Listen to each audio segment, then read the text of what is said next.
जब गम उनके गले लग जाता है तो हमें ढूंढते हुए तो वो आ ही जाते हैं।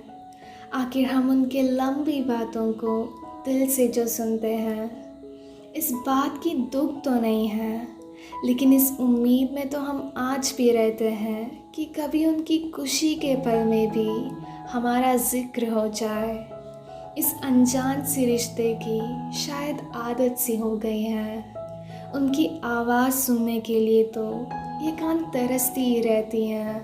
कभी कभी तो हम उनके इतने पास हो जाते हैं जैसे मानो ये इश्क की तीर दोनों तरफ से लगी हो, लेकिन कुछ ही पल में वो तीर कुछ इस तरह से चुभने लगती हैं कि हकीकत में तो हम फिर से लौट आ ही जाते हैं, गैरों की तरह देखने जो लगे हैं हमें।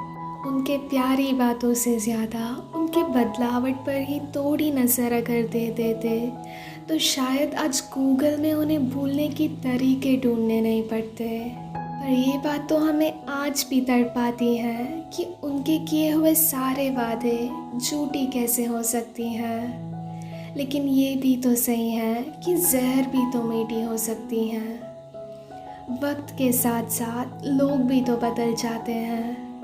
इस तीर का घाव भरेगा या नहीं ये तो हमें खबर नहीं है, पर हम खुद को इतने काबिल बना कर दिखाएंगे कि एक दिन पलटकर जब आप हमें याद करेंगे तो मन ही मन सोचने लगेंगे कि ये कैसी कथा हो गई हमसे।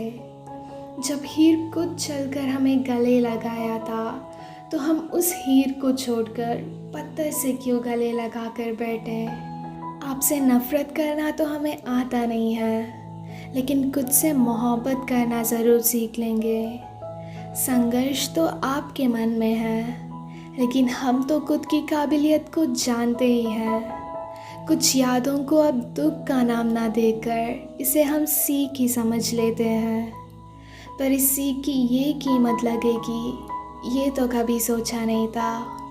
हमारी कुछ बुरी आदतों को आपने ही तो छुड़वाया था, अब आपकी आदत को भी हम खुद से छुड़वा ही लेंगे।